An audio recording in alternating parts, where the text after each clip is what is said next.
You were going to ask a question? Yeah, I just wanted to say that's an important point. But when we look at history, obviously we've seen moments where the Kaaba has been destroyed. A few decades, centuries after the Prophet, and even the Black Stone was stolen by a group. I'm not sure the exact details. How would we understand that? No, but you look at it. You look at it in general. In What's wider been, context, in wider context, what's happened? Yeah. These are separated. These are isolated incidents. But in general, there's been facilitation. People have been going doing Hajj, effectively almost every single year. Since the time of the Prophet Muhammad Sallallahu Alaihi Wasallam, which is shocking. It's a shocking reality, actually. Why? Because, like I said, there could have been situations that would have prevented that from happening. And the way, if you read Surah Al-Hajj, for example, and see Ibrahim alayhi salam, how he makes dua. He says, I need to recall the ayah, but يأتون رجالا وأذن في الناس بالحج يأتوك رجالا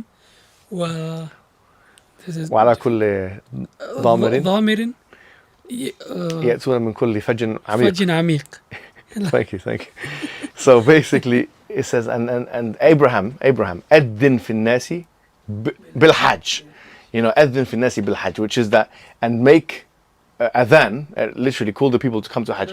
Announce the Hajj will come. أذن from adhan, right? But then it's an announcement. يأتون رجالا. They're going to come as on their feet, effectively. They're going to come on their feet. وعلى كل ضامر, they'll come with every lean camel. يأتون من كل فج عميق. They'll come from every. How would you translate فج عميق? I don't know how they translate it. They don't know. They come from every فج عميق.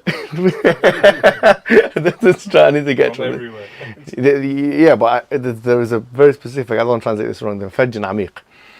How do they translate it?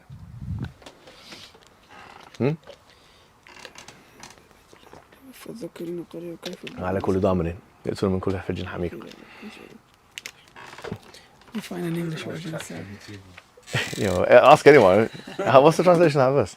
Okay, فج عميق. But anyway, the point is that this is a manifestation of the dua of Abraham. And proclaim to mankind. Yes, thanks. The Hajj pilgrimage. They will come to you on feet and on every lean camel. They will come from every deep and distant, wide mountain highway to perform Hajj. See, there you have it. They'll come from a deep distant highway. See, they needed a translation for this one. Deep distant highway to perform Hajj. Here you have Abraham. وَأَذِّن فِي النَّاسِ بِالْحَجِّ. They'll come from everywhere. And imagine he's at a time, even the Bible tells us that he was in a desert, middle of nowhere. Why do they come from everywhere?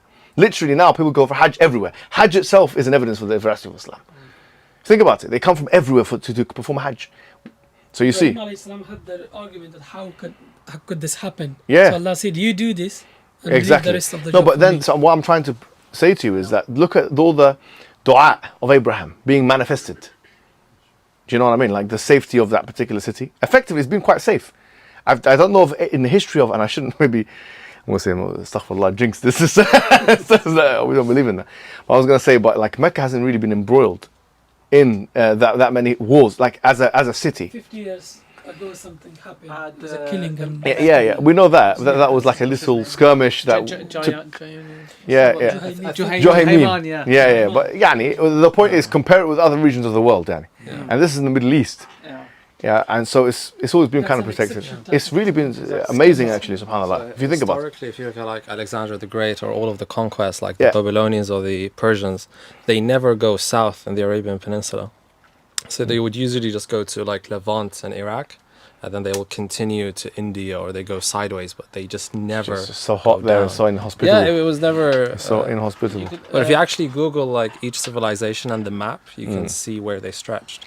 But you see the point I'm making here, that even the placement of that particular place and its safety, and the connection with Hajj and stuff like that, all that can be said as well.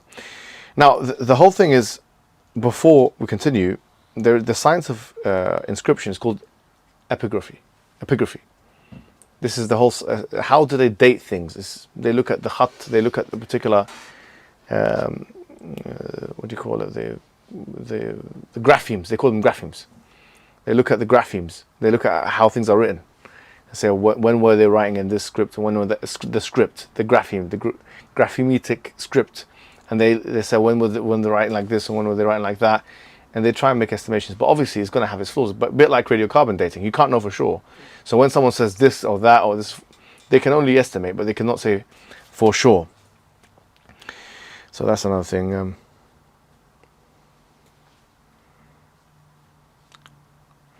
Another thing which is actually narrated reliably is when did in the Arabian Peninsula monotheism become polytheism, or when did it change? Because there was obviously monotheism at the time of Abraham. Yeah, it was by Amr ibn Luhay. Yes. So do you want to elaborate on that? Syria, and he copied this stuff like idolatry. Yes. And he returned back, and he was somehow a leader of the community, and he ordered people to just, I have brought something new, and you can follow this, and everybody accepted. And most of the people. Yes, and there is Amr ibn Luhay. Amr ibn Luhay, and it is mentioned actually in Sahih Muslim. So this is a authentic hadith. He is the founder of the idolatry in Yes. Arab. Exactly, and the Prophet ﷺ said, I saw him with his intestines out in the hellfire, basically, because of what this person, he led all these people astray. He led all these people astray. So there's a hadith on this individual, Amr ibn Luhay. You know how when he led people astray, were there other sects in that area that actually stuck to it and to strict monotheism, or did they all go astray? There was Hanafat. There were Hanafat. There were people that were. In fact, let's do a little break because we haven't done this for a long time, right? The question I want to put to the group is: describe, from what your own knowledge is, and because I know, mashallah, some of you have learned this stuff already, from what you understand, and then we can add to it, your understanding of the state of affairs before the Prophet Muhammad came and was sent. So, what was the state of pre-Islamic Arabia in terms of the religion? In terms of some of the social issues, because we are going to talk about some of the hadiths. We're going to go through some of the hadiths. So before we do that, let's have a 5-minute break, 5-10 minutes, talk to the person next to you, and we'll come back and return. Okay, so I'm going to, let's just quickly have a kind of a feedback session. So how was the time, what was there at the time of the Prophet, or before the time of the Jahiliyyah time? What was going on then, socially? So it was a tribal society. Okay, they were discussing this. They didn't have a monarchy like the Romans or the Persians. Their allegiances was based on tribe, and if you had a tribe, you'd be protected, for example, and you're part of a tribe.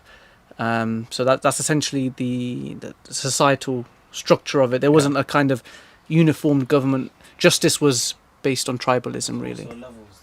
And levels of tribe, Some tribes were more honourable than others, like I was saying to one of the brothers as well. Like the leader, whenever people came to Mecca, he would provide water for them, and that was seen very honourable. And he was like the guy representing Mecca, representing his tribe. So that was their kind of hospitality framework. Sure. And providing justice to each other based on that tribal system. Yeah, okay. I mean, in fact, there's a lot of discussion about that. Like, for example, you'll find the books of Seerah, and once again, I haven't checked the authenticity of any of this, but I have just put that as a caveat. For example, the Arabs before the time of the Prophet Muhammad would put fire in their they would put fire outside their house, and the reason why is that if there's anyone who's wandering the city and that wants to eat food, then it's like you're hosting the stranger. This was a practice that they used to do. Hospitality was a massive thing. Generosity and hospitality is massive thing in terms of the tribal structures, pre-Islamic Arabia even. I want to add to what the brother said. Also, like when you go back 1,000 years before Islam came, there was no interest to the place. Like no outside interest was there for Arabia. As soon as the Prophet ﷺ came, then interest started to rise for that place. And also, the tribal leaders, they couldn't really implement punishment on people because that was seen as everyone was like their own individual and they can make their own decisions.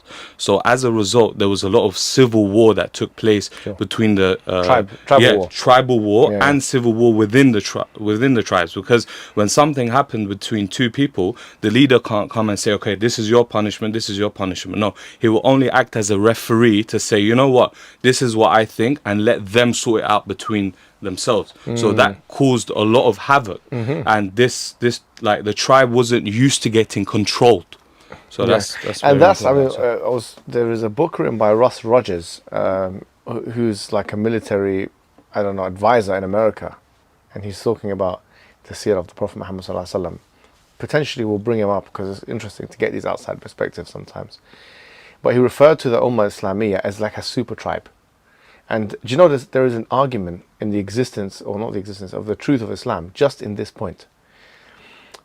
So in the Quran it states in chapter 8, right? وَأَلَّفَ بَيْنَ قُلُوبِهِمْ لَوْ أَنفَقَتَ مَا فِي الْأَرْضِ جَمِيعًا مَا أَلَّفْتَ بَيْنَ قُلُوبِهِمْ وَلَكِنَّ اللَّهَ أَلَّفَ بَيْنَهُمْ إِنَّهُ عَزِيزٌ حَكِيمٌ. That you were able to bring the tribes together and bring their hearts together. If you had spent all that was in the dunya, on the earth, to try and bring these tribes together, you would not have been able to try and bring them together. But Allah is the one who brought them together, and He is the Almighty. Yani the fact, we know this anyway, when you have a deeply tribal society, okay, that are, yani they have fakhr, or if you like, self-pride due to the tribe, it's very, very difficult to get the cooperation to happen between those two.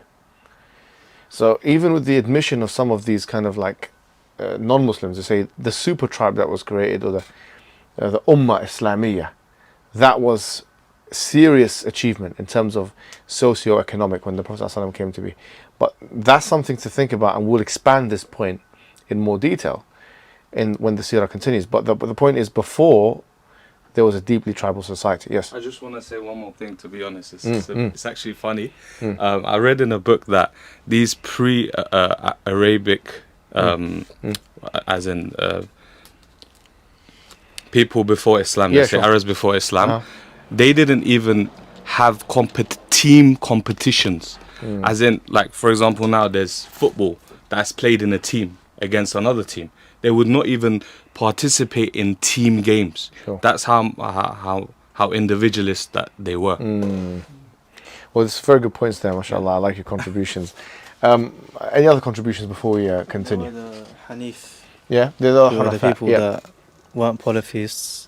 For example, Zayd ibn Amr ibn Nufail, he said that he believed in the religion of Abraham, who was neither a Jew or Christian. Excellent, brilliant. And the Prophet ﷺ said about him that he will be resurrected on his own, as in he will be his own ummah, because he died before Islam.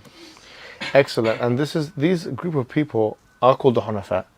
They are the people who, Hanif basically means upright linguistically, but it means the followers of Abraham. Because the thing is, we'll come through this a lot, but there's a lot of things which pre-Islamic Arabia had, and this is another narrative, right? Pre-Islamic Arabia had, which continued in Islam. There's a lot of practices, and the Orientalists will say what? What will the Orientalists say about that? Yeah, the Hajj, the Tawaf, the Taif, the Mina. I think many of them is from pre-Islamic. Sure. So what do you think non-Muslims would say? What Orientalists would say about this? What would they say? They don't believe Prophet Muhammad ﷺ is a true prophet, so what would they say? You have all these pre-Islamic things in place. He done what? The Prophet done what? United the pagan tribes and stuff. He made a new religion based on pagan rituals. What do you mean by base? Base how, yani? Because they were in the Jahiliyyah days. They all did tawaf. So he borrowed it from them. He stole it. He copied it. He just incorporated it. Yeah. How could it be from God? And it was there in the pre-Islamic Arabia. What do you think the response would be, based on what we just said today? What if they took it from Abraham when he was there, and they just continued it and then just added false gods? Yeah, sure. So we believe it's a continued mission. It's a continuous mission of Ibrahim alayhi salam, because we believe it's a one mission. Islam is a one mission, not something invented by Prophet Muhammad. Good. And so, if we were to make this argument stronger, based on the information that we've just received today, our narrative is that Abraham came with monotheism. Okay, our argument is that Abraham was the original patriarch of that region. Let's say Ismail was the father of the Arabs, if you want. That Prophet Muhammad ﷺ is directly connected to Ishmael. Okay, so is it so hard to believe that, especially when it comes to Hajj, pilgrimage, that some of the practices are going to be the same? Because do we believe that Prophet Muhammad ﷺ was the first person to do pilgrimage? Who do we believe done pilgrimage before that? Ibrahim. Yeah.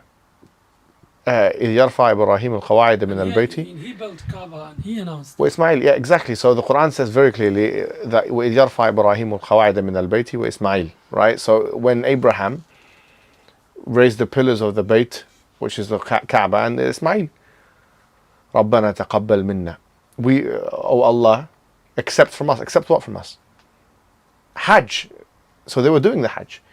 So much so, Allah commanded Abraham, وأذن في الناس بالحج يأتوك رجالا وعلى كل ضامر يأتوك من كل فج عميق. So the point is that announce to the people that of Hajj, they'll come from on their feet and so on.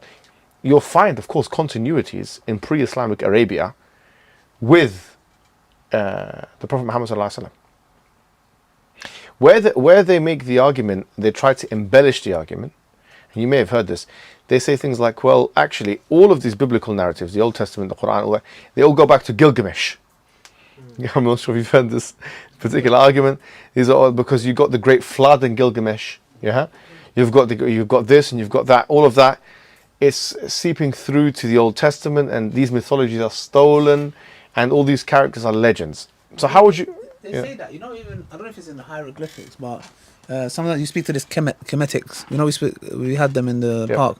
They will say like the figure of Musa, and this figure and this. And they're like, yeah, it's all written in our history, long time ago.